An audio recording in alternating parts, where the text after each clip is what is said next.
get Jonathan? Yeah.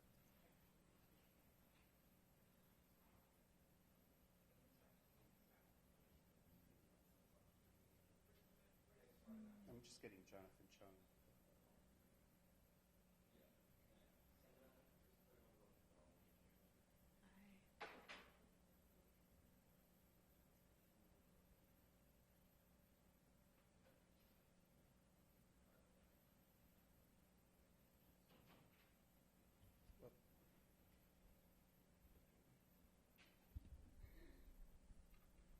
Good evening. My name is Paul Gunther.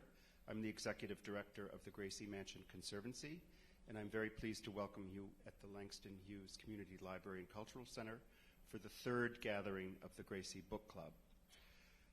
We're very pleased to partner this evening with the Queen's Public Library, and in particular, we welcome and thank Jonathan Chung, the Director of Government Affairs. The Queen's Public Library is an extraordinary facility with 63 branches, soon 64, and we're delighted to be here this evening, welcome you live and virtually. I do this on behalf of the First Lady of the City of New York, Chirlane McCray, who's the leader and founder of the Gracie Book Club, and it's a great honor that I have to do so. Regretfully, the First Lady could not be here this evening at this particular gathering, but she was eager to partake. And I'm glad to announce that we have a little presentation, a little welcome from her directly, which we'll now listen to. So without further ado, the First Lady of the City of New York, Chirlane McCray.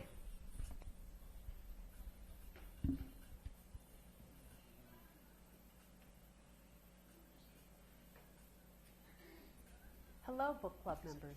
Thank you for being with us this afternoon, whether you are at Langston Hughes Community Library, your own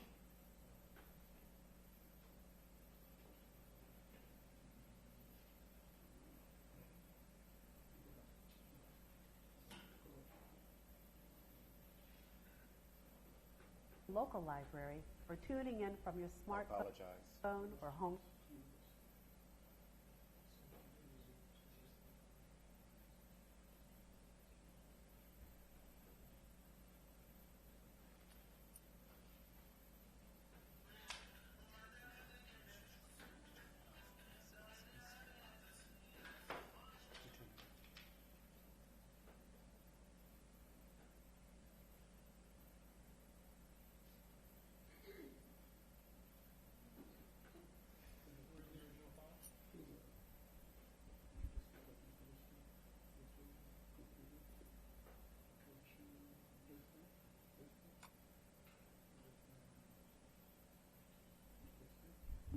Well, we have the tape, so I'll carry on until we get Chirlane up to greet us. Meanwhile, as you may recall, as those of you that are... Hello, book club members. Thank you for being with us this afternoon, whether you are at Langston Hughes Community Library, your own local library, or tuning in from your smartphone or home computer. While I can't be part of the live conversation today, I'm grateful for this opportunity to share a few thoughts about Naomi Jackson's transporting debut, The Star Side of Bird Hill. Like Phaedra and Dion, my family comes from the beautiful island of Barbados. I visited long ago as a young woman, and then in 2009, I was able to travel there with Bill and Dante and Chiara. I even found more of my relatives by looking them up in the phone book. While I was reading The Star Side of Bird Hill, I recognized many of the expressions I'd heard while growing up, and I relived the pain of the mysteries in my life as a teenager and the hush that surrounded all the questions I wanted to ask, but I knew no one would answer. I am very eager to make it back to Barbados, but in the meantime, I get to travel there in my mind, thanks to the magic of Naomi Jackson's great storytelling. I wish all of you an enlightening and energizing conversation, and I know that's exactly what you'll get with expert guidance from James Hanahan. I also want to praise everyone at the Queen's Public Library for making today possible, especially your wonderful president, Dennis Walcott, who also traces his roots to Barbados. Thank you all for helping us make sure New York City remains the literary capital of the world. Happy reading. Hello, book club members. Thank you for being with us this afternoon. Thank you very much. Sorry about the technical challenges.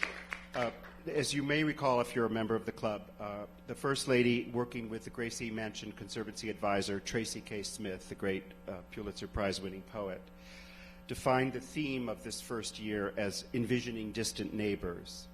It's the pole star, the guide for the books, the 4 books that combine together in this season. We felt that that theme lent a voice to the immigrant groups arriving here daily and the beautiful languages, values, and traditions they bring with them. Shining light on such untold stories enriches us as individuals and neighbors alike. And I think with James' guidance, we'll discover that this book has a particular distinct pathway to that end, but we're glad to take that path. The moderator again this evening is James Hannaham.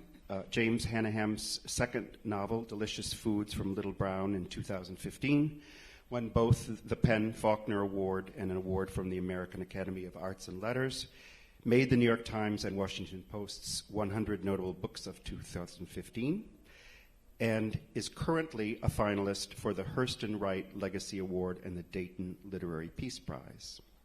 His first book, God Says No, was honored by the American Library Association's Stonewall Book Awards. And if you haven't read Delicious Foods, it's a devastating and magnificent novel that's, if you've read The Underground Railroad, reminds us all that we have a long journey ahead of us as a country.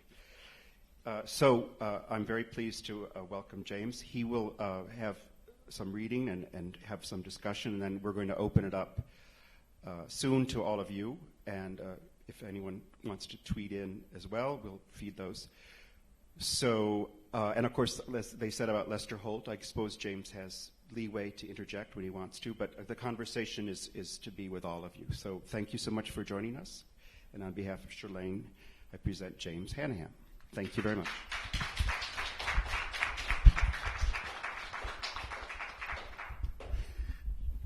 Thank you so much for that wonderful introduction, Paul. And even for invoking the presidential debate. This is the anti-presidential debate tonight that we're going to have. It's not, it's all love. It gives me great pleasure to introduce this evening's author, Naomi Jackson. Naomi is the author of The Star Side of Bird Hill,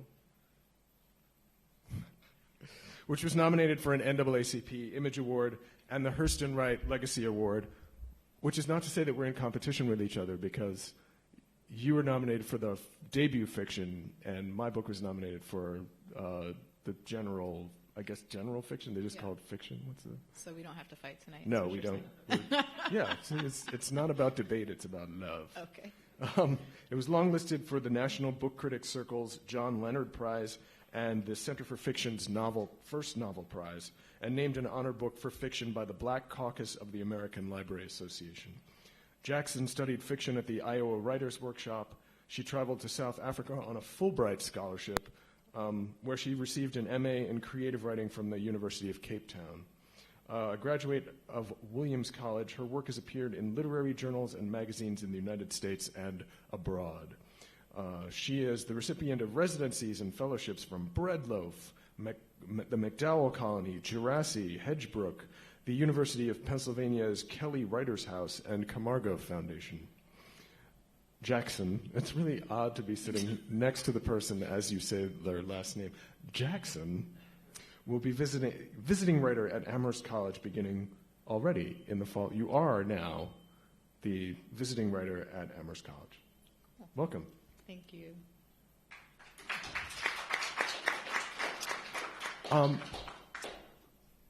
I suppose I could start by heaping even more praise on your luminous, wonderful, revealing, and extraordinary book. But I think what the proof will be in a reading that we've arranged for you to give. So Awesome. Can you So I'm not sure who's been appointed Sandman to stop me if I go over time. Maybe James. First of all, I want to say thank you to everyone for coming on a rainy Thursday evening to talk about books and literature, and particularly my book. I actually knew James' work. God Says No was a thing that I used to say to my friends all the time when that book first came out, and I never thought that we would be sitting across from each other talking about my own book many years later. So it's such a pleasure to be in conversation with you.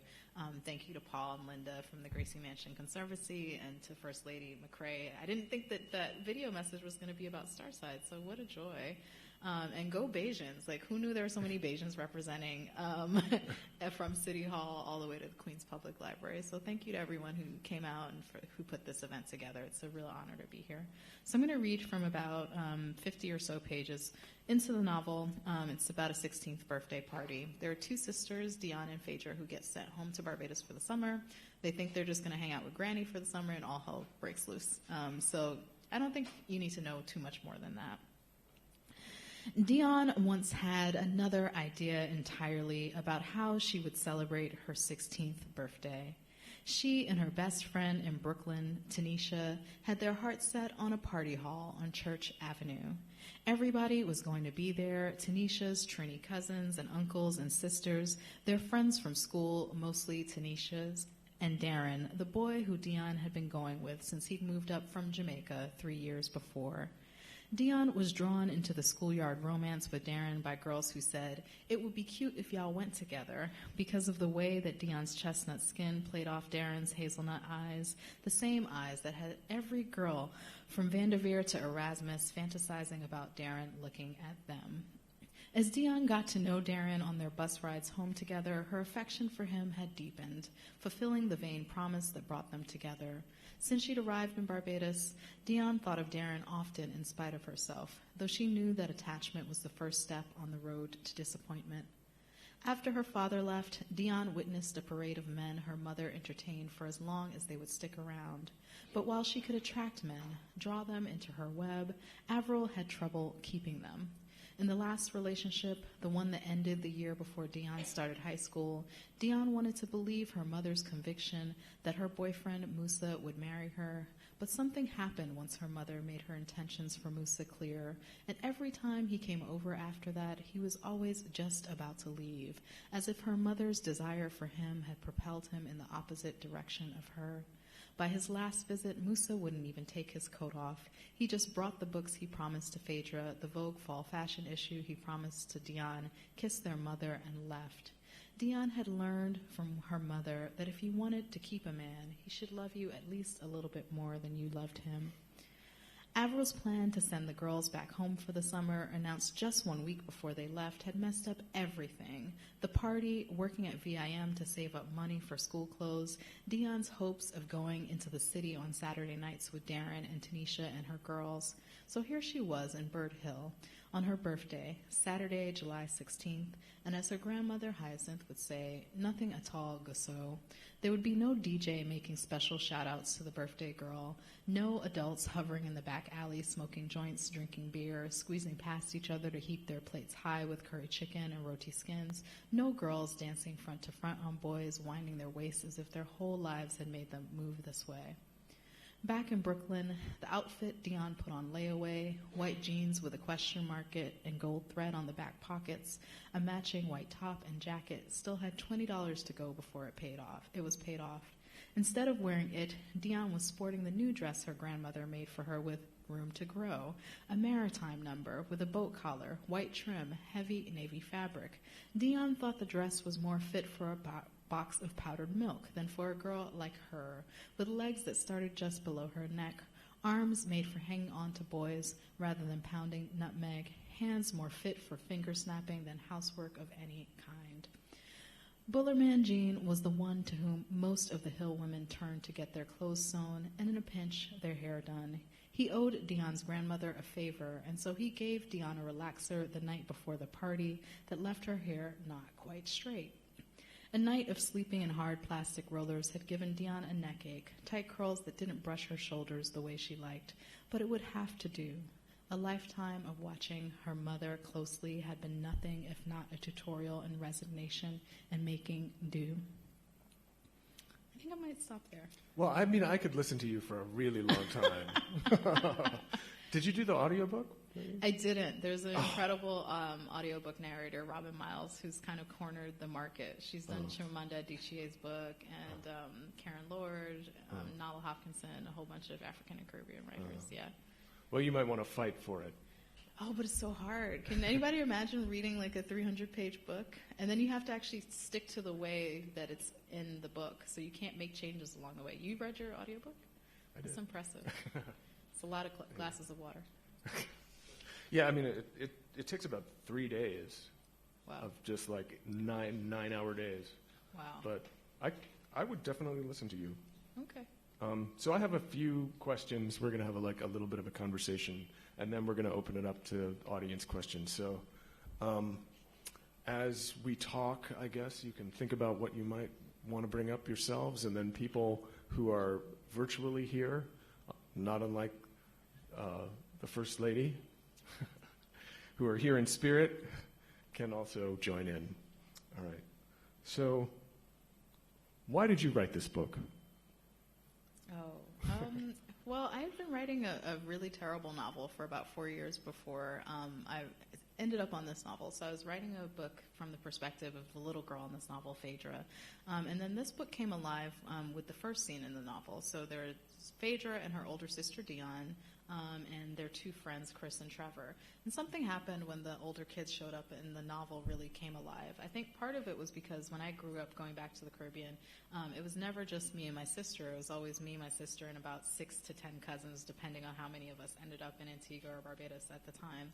I think part of the impetus for this book was trying to tell Phaedra and Dion's story. That was the initial piece altogether. But as I kind of thought about it over the years, because this book took about 6 years from beginning to its actual publication, I wanted to write my way into the Caribbean American experience and really tell a coming to the Caribbean story. So there's a lot of stories, immigration narratives that are all about Caribbean people leaving the Caribbean and coming to the States or coming to the UK. And I wanted to write about what it was like as a Caribbean kid who grew up thinking that you were very Caribbean and then going back to the Caribbean and finding out that you were Yankee and not Caribbean at all. And so I wanted to write my way into that hyphen between Caribbean and American experience and really understand what it was like to feel like you were something that people told you you weren't. So that was part of the initial impulse for it. Yeah. Yeah, the book feels very much like you intended it to, that it's like a reversal in a lot of ways of the typical immigrant story.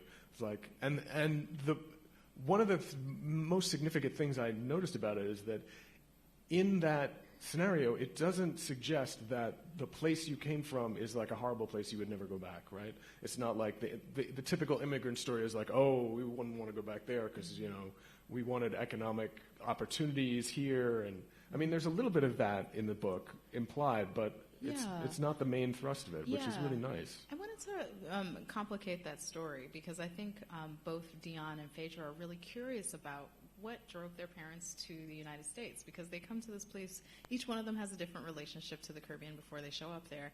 And I think Dion's kind of over it before she even arrives. Phaedra's really open to Barbados and wants to know everything about it and soak it up. But I think both of them want to understand the mystery of their parents' lives before they left the Caribbean to come to the United States. And I think, too, back to your question of why, my parents would send us away, so like as soon as the last day of summer vacation, the last day of school was maybe June 26th, on June 27th we'd be on a plane. And then we'd come back for about 3 days to do our school shopping right before Labor Day. And so I wanted to know, a part of this was because I wondered, like, what if my parents never sent back for us? Like, what if we never came back? Because they were threatening us, and there were all these stories about kids who would, misbehave, and they would get sent home. Some kids who would get pregnant and then would suddenly be sent home forever, and we'd never hear from them again. And so part of the impetus behind the story was to answer the what-if question. So what if summer vacation wasn't just a vacation, it was actually a real move from what we thought was home to a different kind of home? Mm-hmm. Yeah. So can you sort of give us a clear version of your relationship to Barbados? Because you said Barbados or Antigua. Yeah, so I'm a mutt. So my mother's from Barbados, my dad's Antiguan, and my stepmother's Jamaican. And mixed marriage. Yeah, I know. There's plenty of that. And you know, the interesting piece is that I actually spent more time in Antigua as a young person, but because of that, I was more curious about Barbados, and so I felt like I had more to learn. I also had fewer uncles, kind of controlling uncles who would surveil me when I'd go back to Barbados, and so I felt like there was more for me to explore, more space for me to do that exploration within. So I went back to Barbados to finish a first draft of this novel while I was in grad school. So I wanted to experience the summer now, not as a young person, but as an adult, going really as an artist, as someone who's trying to develop creative community, someone who's eavesdropping on people's conversations. Research took many forms. I hung out in a band house where they make the mass camp costumes for a couple days just to see what it was like and to eavesdrop on some of those conversations. So my relationship to Barbados is one that's evolving. I went back this summer to actually launch the novel there, which was really exciting. And I think that'll be part of my life, is to go back and forth. And I'll be giving a lecture there in November as well. What was like a highlight of that trip? You know, the strangest highlight was not actually the event itself. It was, I went back to Bird Hill, because Bird Hill is actually a place in Barbados where my grandmother was from. It's different than the novel, but there are some similarities. And so we're driving along, we actually took a wrong turn, and sometimes wrong turns are actually the best things to happen, because we came up on this mass camp house. So there's a band house, they were making costumes for Crop Over, and there were all these amazing kids in front of the band house, and we got out and started talking to them, and one of the kids looked like the little boy, Chris, in the novel. His name was Christopher. And so that was a really strange and exciting highlight. So there were several moments like that throughout the novel that felt like a bit of a vision quest, where the life of this novel and my life as an artist started to rub up against each other in some interesting ways. Yeah. You've got the gift. Thank you. Well, I just mean that sort of psychic, like you knew things you shouldn't have been able to know, but you knew them anyway. Yeah, or sometimes things show up. Like sometimes when you start to think about a thing, everything starts to look like the thing that you're thinking about. But that was pretty incredible. I didn't expect that. So what neighborhood in Brooklyn did you grow up in? I grew up in Flatbush and Crown Heights. Yeah. So I like to describe Flatbush and Crown Heights as all West Indian all the time. So you could walk down any street corner and hear somebody speaking in a multiplicity of Caribbean accents, and get a currant roll on one corner, beef patty on another corner, ginger beer. And so I felt it was really exciting to grow up in that neighborhood and to feel really enveloped inside of a Caribbean community inside of New York City. Which of the characters in the book did you feel you came to identify with more? Are there some that you identify with more than others, or? I think each one of them is a little piece of me. So the little girl, Phaedra, is kind of a know-it-all tomboy person who's really tender and open to the world. Dion is her cranky older sister who's like into fashion and into being pretty and into boys. And the grandmother is this wise older woman who's had a tango with life. She's tried to figure out her relationship to faith, the relationship to her spiritual practice, her relationships with her daughter.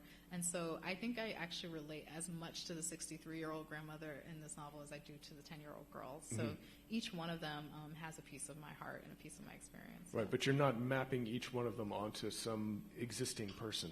I don't think so. No, I would definitely say they're composites, and more importantly, they're living, breathing people on their own. To me, the biggest compliment is when people say, God, I wonder what happened to Phaedra and Dion. Tell me what happens to them, because it feels like the characters have come alive for them, and that's what I wanted, is for people to feel like for the 300 or so pages of this novel, they got to hang out with this family and really get to know them and get attached to their stories. Right, and not to give too much away, but the ending does leave you with questions. Don't give about their future. I'm not giving it away. I'm saying it leaves you with questions. Yeah. That's not. I didn't say what happens. Okay, good. I mean, there are a lot of surprises in the book, actually, but we can't talk about them. No spoilers. No spoilers. I was going to ask you how you researched it, but you just told me already. And you've also already told me that you were trying to put a new spin on the immigrant story. What I was kind of interested in, like, what books would you say influenced you as you were writing? Like, were you writing in response or in in a way that was responding to certain books? There were a couple books about Caribbean girlhood in New York City and in the Caribbean that influenced me a lot. So Annie John by Jamaica Kincaid was a huge influence. Soldier by June Jordan. Mm-hmm. But also I read for years and years, I kept going back to Shea Youngblood's Soul Kiss. Uh-huh. I read it every single year, kind of as almost like it was Christmas for me. Every year I'd come back around to Soul Kiss, in part because that book has such a tender telling of what happens when a girl's mother leaves and she's in the bosom of other people who love her but are not her mother, right? Mm-hmm. So that book I was definitely reaching towards that book when I was writing this one, in terms of the emotional texture there. And Polly Marshall's Brown Girl, Brown Stones, certainly. Yeah. I was going to say that it seemed a little bit like this book was almost an answer record to that book.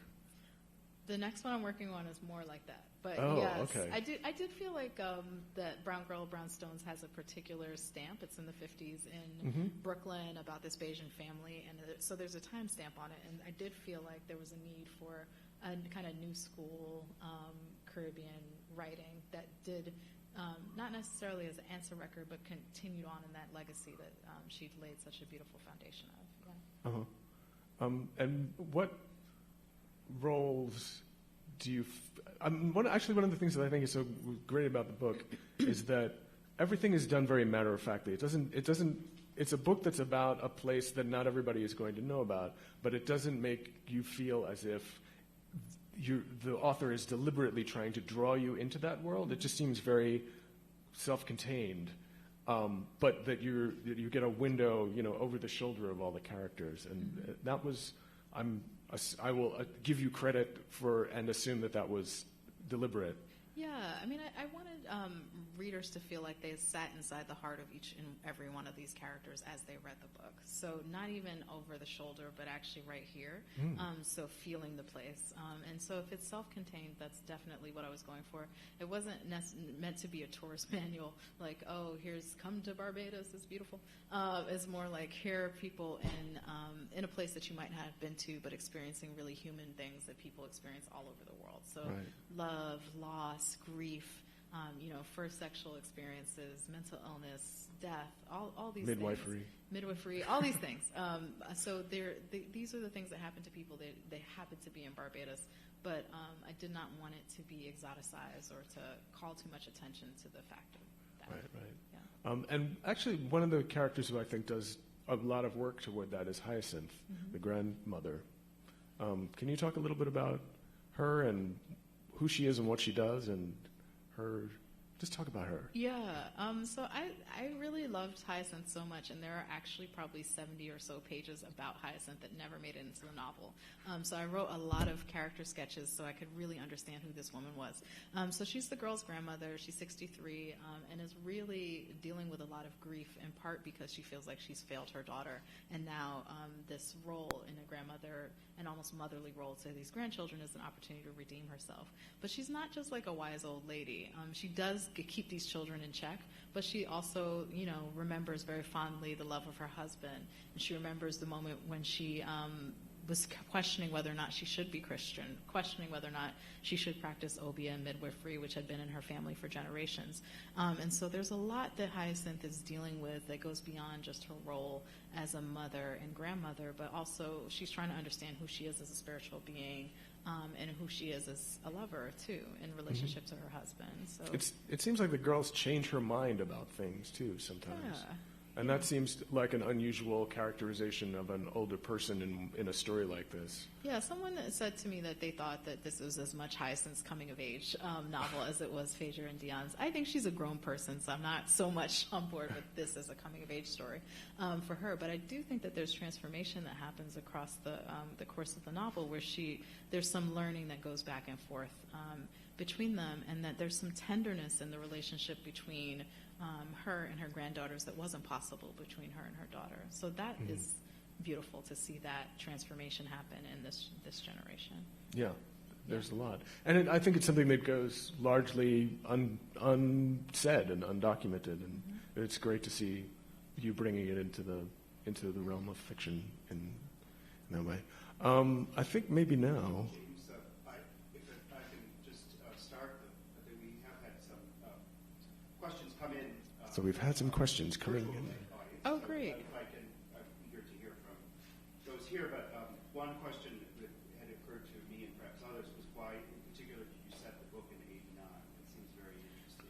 Yeah. For all kinds of reasons. Yeah, that was a really deliberate choice, in part because I wanted to write about the Barbados of my childhood that I knew. So I said that there was a real bird hill, and that bird hill now is so different. So, for example, the bird hill that I grew up visiting, what's now a print shop and a print shed and a whole huge graphic shop, used to be a hog barn.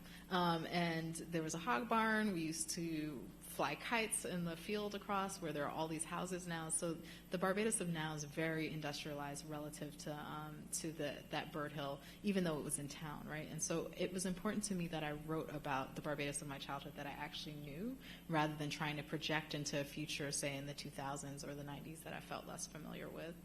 Also, it gave me an opportunity to talk about the things that were happening at the time. So the AIDS crisis figures into this novel because the mother is a nurse at St. Vincent's Hospital, and I just felt that there was an opportunity to talk, speak to the political issues of the time by having made that choice. Yeah. By the way, any questions you should reiterate them on the mic. Okay. That's my mistake. So We'll do that. you would say what Okay. So the question was why was the book set in the summer of 1989? Yeah. It's almost like Jeopardy. You say the question at the end of the. What? 1989? All right.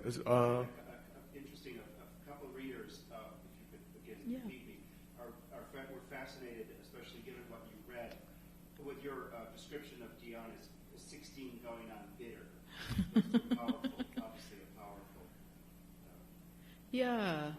Yeah, it's interesting because people often say, so the question was, some readers were fascinated by the description of Dion as being 16 going on. I think it's actually 16 going on a beautiful, if bitter, 45. So we often talk about young people as being like 5 going on 40 or 10 going on 50 or whatever. But in fact, beyond her just being beyond her years, I wanted to talk about what her relationship with her mother has done to grow her up and actually to make her deeply cynical about love and about intimacy and to really erode her trust. So I imagine that at 15 or 16 there should be kind of an openness of heart and spirit that's really hard for Dion, given what she's come to know about her mother in terms of her mother's inability to meet her obligations as a mother to her, but also watching her mother's relationship with men. Yeah. Are there more questions from the online people, or can we go to the audience? Yeah. So real people. No, people online are real too. Present people, yeah. Tiari. This is your first novel. Congratulations, Mom. Thank you. And can you just tell us a little bit how you came to write your first book? How does it feel? And what advice would you have for people who hope to follow in your footsteps? Okay, cool. So the question is from celebrated novelist Tiari Jones, who is joining us this evening. And it's about how I came to write my first book and what advice I have for other young people who want to follow my footsteps. I think I'll start with the advice part, which is that persistence pays. And so like I said, I started a really terrible novel, but for 4 years I was really, really trying to write it, and I was committed to it.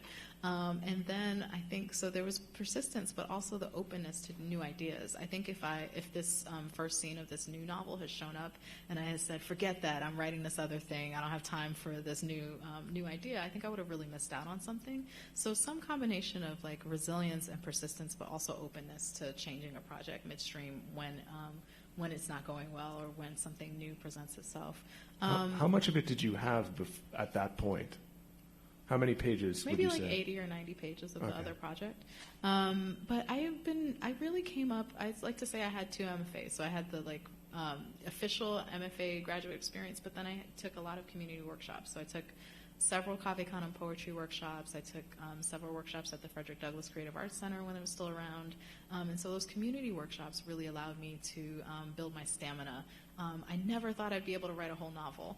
I started out first as a poet and then writing short stories, and then I had to psych myself into writing the novel by saying it's just a collection of short stories or it's just a collection of scenes, which it's not. There's actually so much more work that has to be done, which is not to disrespect the art of short story writing, but to just say it's a completely different project and completely different set of concerns as an artist. But I really had to psych myself up into saying I can write an entire novel. And even at the end, like, I almost didn't want to sign my book contract because I didn't think I would be able to write. I think I had to write 250 pages, and I was like, I'll never make it there. So I would say, the getting into some writing workshops, building creative community, and then continuing to have belief and faith in your vision with some openness to change along the way is really important as a writer. Mm. A couple, forgive me, it's Paul again. Some of the listeners are sort of variations on the idea of, do you think that Dion and Phaedra will come back to New York, which is probably getting ahead of the game. But to the extent that relates to this novel, how much is New York on their mind? They seem somewhat at ease with their fate, except for their mother's loss. Yeah, I think when the novel ends, they're really facing life in Barbados. I think both of them have accepted that New York is maybe in the future, but not the near future. I hate to be one of those writers who says, what do you think happens to the characters at the end of the novel? But that is really the case. I'm not sure that I'll have another novel that takes these girls up either in Barbados or in New York. I feel like the circle of life in terms of me and Dion and Phaedra and Hyacinth is complete right now. But I don't see their North Star being New York City. They seem very much inwardly focused on how to make their lives together as a family and how to really exist in a new context. Yeah. The gentleman over here has a question. Oh, hold on one moment. We have a microphone for you. Yes, I also have novel out, and when I was writing my novel, from page to page, I had no idea where it was going, or beginning to end. I was wondering, when you write, do you envision how it's going to end, or do you know where you're going with it as you write, or does it just kind of just happen, like walking down the street and a car accident happens, and you know what I mean? It's like you have no control over what happens around you as you walk down the street. I feel the same way. When I write, when I try to envision, it never comes out right. Do you just let it flow, or how does it come to you? Yeah, that's a great question. There were two really distinct phases of writing this project. So probably the first year or so, I was writing just based on adrenaline and fuel and the story of these girls. And so that got me to like the 60 or 70 page mark, and then I got really stuck. And I was like, I don't know what happens next. And I was in grad school at the time, and my advisor was like, you should write an outline. And I was like, I don't paint by numbers, I'm an artiste. And so I was really resistant to writing an outline because it felt like it was disturbing an intuitive creative process. And then I wrote an outline, and I finished the first draft of the book. And the thing that was really exciting for me is that the outline gave me an anchor. So every day when I would sit down, I'd say, okay, now it's time to write this scene. And I could depart from that. So there were moments where I was like, okay, that actually now something happened in the writing that took me in a different direction than where I thought I was going to go. And so now the puzzle pieces have to move in a different way. But if I hadn't had the anchor, I don't think that I would have been able to make it to the end. So the outline really, really helped me at least have a roadmap of where I was going. But the ending took me a really long time to figure out. And that was a strange process that had actually nothing to do with the outline and everything to do with having to wrap up the book more than I thought I had in the first draft. Yeah. Okay. Hi, my name is John Crow. What was your biggest challenge in completing this book? Okay. To be quite frank, the biggest challenge was emotional stamina in writing this book. So I knew that I could get to the end of it, but some of the pieces of this book were so challenging to write because there's some difficult material in here. So there's mental illness. These girls are facing the loss of their mother. There's so much that happens that's so challenging that sometimes I felt like I was going down into the depths every single day, and then I had to find a way to get back out and be a normal person who like buys groceries and eats lunch and does all those things. And so finding the stamina to return to the page day after day was not about physical as much as it was about really being able to stay there with the difficult parts of the book. And as a Bajan writer, yes. Are you writing for the Caribbean audience, the Bajan audience, or the universal audience? Who do you want reading this book? And does your different audiences do they need to bring something to the table in terms of understanding the story, or it's all there for them? I've never read a book, didn't even hear about this book until it showed up in this book club. Okay, well, welcome. So I originally imagined like a Caribbean girl in Flatbush being the primary audience for this book, and I think some people would say that's a really small audience, but it helped me understand what I was writing towards. I think initially I was kind of writing for myself, and I was writing the book that I wanted to read as a young person. So a book that really mined a Caribbean American experience, and that was really centered in a black girl's body and set of challenges. So that was the primary audience for me, but everybody can come. And I've had lots of people of all races and ethnicities say that they felt pieces of the book that resonated with them, whether it was being sent home to a relative in the South or having a parent who was mentally ill. There were pieces of the novel that really spoke to them, but that was my initial impulse was to write for that girl. Yeah.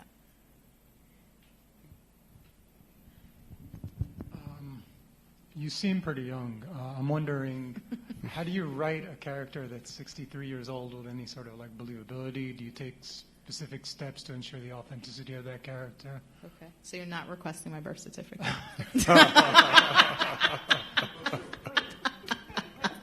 We'll take your word for it. I spent a lot of time with my grandmothers. So I think I'm someone who listens really well, but I also had grandmothers who really wanted me to write their stories. So my grandmother, my Antiguan grandmother, who's now 92 years old, has been pressing me. She's kind of let up in recent years, so she's like, okay, you have your own book, I understand. But in the very beginning, when she saw me becoming a writer, she's like, what you need to do is write my life story. And so I would humor her, and I just was so interested in the things that obsessed her into her 80s. So I was so curious, like, what are the things that you're going to remember from 19-year-olds old at 80? And so I just listened to my grandmother a lot. I would go almost every Saturday afternoon to play bingo with her, and we really got very close. And I also spent almost every year I would go home to see my grandmother in Barbados, and we would have a different quality of interaction. So I spent time with older people. That's it. How did she feel about the final product? I think she's really proud. She's always talking me up. Every time I come to the nursing home to see her, people are like, you're the one who wrote the book, right? So I think she feels really proud, yeah. Even though it's not her life story, it's okay. Yeah. But did she try to make it her life story?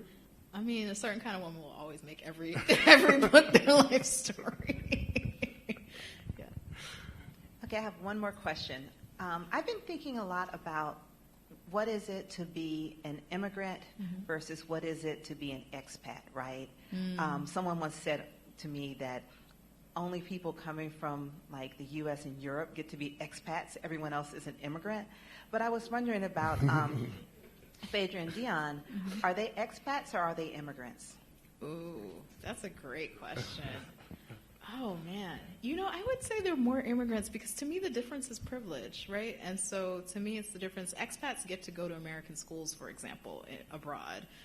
They get to travel on American and UK or Euro passports.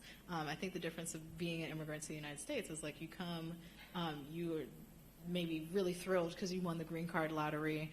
You might have saved for years and years to get there, but it's really different than being an expat who, say, works for the UN or has a job in a multinational corporation, and so enters the country with a set of privileges that regular old immigrants don't enter with? I mean, I think it's a great question at the time when we're considering what do we do with all these people who are migrants and refugees from all kinds of crises. What is the difference in the ways that people move across borders? I think one of the things that initially drove me to this was, as I was saying, I felt like, oh, I thought I was Caribbean, but I'm not. And then as I got older, I said, wow, what a privilege it is to be able to travel on an American passport, to have the freedom to move back and forth with a lot of ease. Whereas even my friends who are artists based in the Caribbean have to think about, okay, should I wear my hair in a certain kind of way so when I take my visa photos so that I'll be accepted, or I can't go to this film festival even though my film's being shown because I got denied for some strange reason. And so I think it's about privilege and access. Yeah. You know, I'm thinking about it, but do you think that there is a psychological difference between being an immigrant and an expat? Yes. Yes. You know, I was talking about this. This is a great question, Teague. When I was in Barbados, I had a long conversation with this sci-fi writer, Bayesian sci-fi writer Karen Lord, and she was talking about the migration experiences being almost a psychotic break, where you have to leave behind the home country, in order to really move into the country that you're moving into. It also presumes that you don't have the freedom to move back and forth. I think expat suggests that you could be inpat at some point or another, that there's a freedom where when this contract ends, you could just as easily pick up your bags and go home. Whereas I think immigrant presumes that if you do go home, it'll be maybe as one of those returning nationals who builds a huge house but only lives in it for a couple years before they die, right? And so there's a really different relationship to going home on those. Although people do, I mean, people constantly are going back home. They go back, but not to stay. Not stay, right? Yeah. So you might go back to visit for a couple weeks. Most people I know, if they're lucky, they have papers.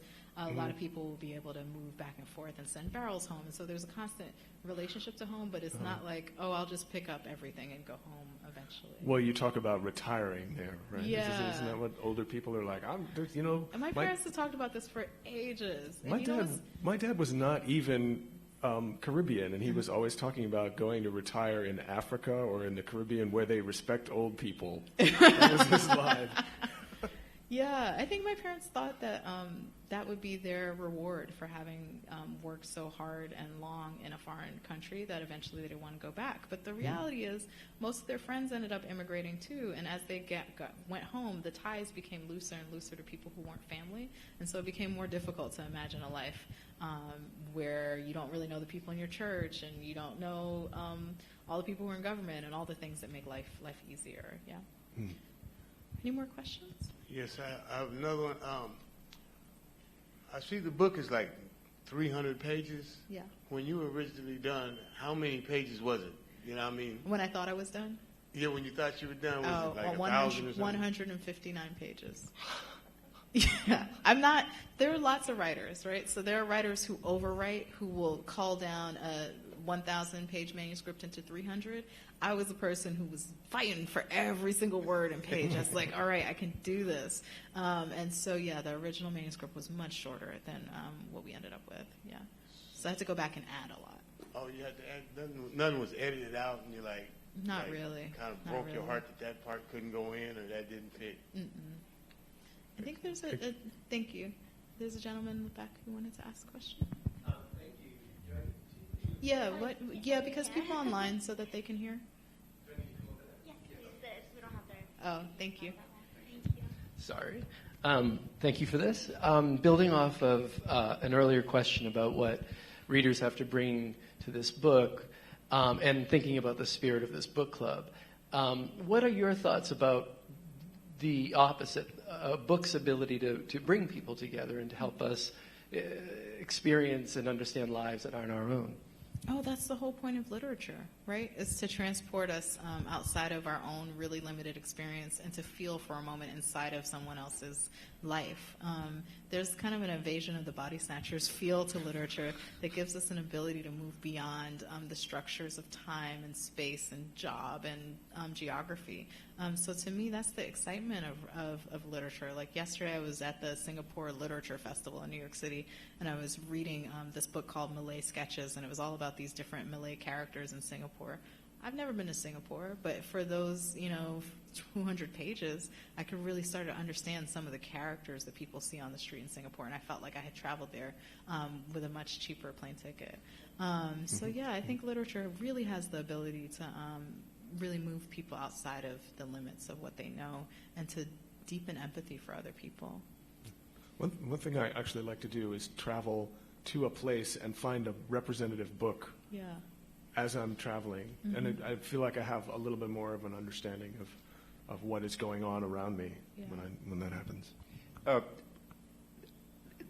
Some of our online listeners, I think, must be in publishing or sophisticated about the marketplace, because they're aware that the First Lady, when we announced this club, she wanted a young adult component. So that's been going on with Jacqueline Woodson, the great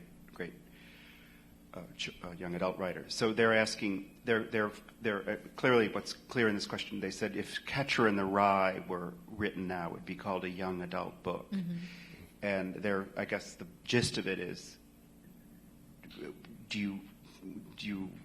is this a young adult book, or is that category a misnomer, or anyway they're fascinated by? I guess the sense is that they're somewhat objecting to that spread of that niche. Anyway, I'm curious. Yeah, I'm interested in anything that invites more readers to the table. So I'll never resist a label that now invites teenagers to come and read the book. And the thing that's been funny, actually talking to librarians, is they say there are more adults going into the young adult section and looking for novels than there are teenagers in the young adult section looking for novels for themselves. So you have to ask librarians if that's really true, but that seems to be part of the case. I didn't think I was writing a young adult novel. I didn't have a marketplace in mind when I was writing it. I certainly was like, okay, as much as I was writing for a certain kind of black girl, I wondered what would the audience be for a book set in the summer of 1989 in a small place about two black girls who go home for the summer to Barbados. I didn't know, but that not knowing didn't mean much, because I wasn't thinking about the market when I was writing the book. I was certainly just thinking about how to tell the most beautiful story. So when people say it's a young adult novel, I say, sure, if it reads that way to you, enjoy. And there's so many beautiful YA novels that I don't see it as a stigma or something to be shed. Yeah. We have another question from the studio audience. Hello. I'm also a Jones, but not associated with this wonderful woman who is an author. I'm very good at stick figures, and I don't write at all. But my question to you would be, it being that I'm from the great western United States, landlocked, my exposure to the Caribbean, anything was nothing until I got here. I actually met someone in 7th grade who told me about pigeon peas, and I thought he was talking about a special bird feed. So, I mean, when you're out there, there's no at all. Are you running, there's actually two questions. Are you running into a confusion from, say, people who are not from a coastal state or a coastal city on the references that you made within your book that's part of, like, Bajan food, et cetera? That, believe me, when you're Kansas, Colorado, Utah, something, there's nothing there. And so the second question in relationship would be, was the glossary your idea or the publisher's idea? Oh, okay. So it's a two-part question about terms and how to get over people's confusion. I had such confidence in readers that they would be able to tell from the context what things were. So, like, if you had never eaten a fish cake before, I figured that you might be able to go to the internet and Google what a fish cake might be, or you could imagine what it might be, and there's actually a whole section of the book where they're making fish cakes. So for the things that recur a lot, I tried to give people multiple opportunities to understand what they were. I actually really resisted writing a glossary, and there isn't a glossary in the initial book. It was the Gracie Book Club people who asked me to write a glossary, and I did. So that was well after the fact, in part because I felt that I had confidence in readers' ability to figure things out along the way. And also, I wanted to not only did I have confidence, but I also felt that there's a certain kind of disorientation when you're an immigrant to the United States. And I'm like, why don't readers get to experience some of that disorientation when they have to travel in a certain kind of way inside of a book? So that was, in a way, a kind of political choice to not include that in the original book. But I said yes to the Gracie people because they're so nice to me. Oh, dear. I think, James, we have time for perhaps one final question. And if that's in the room, great.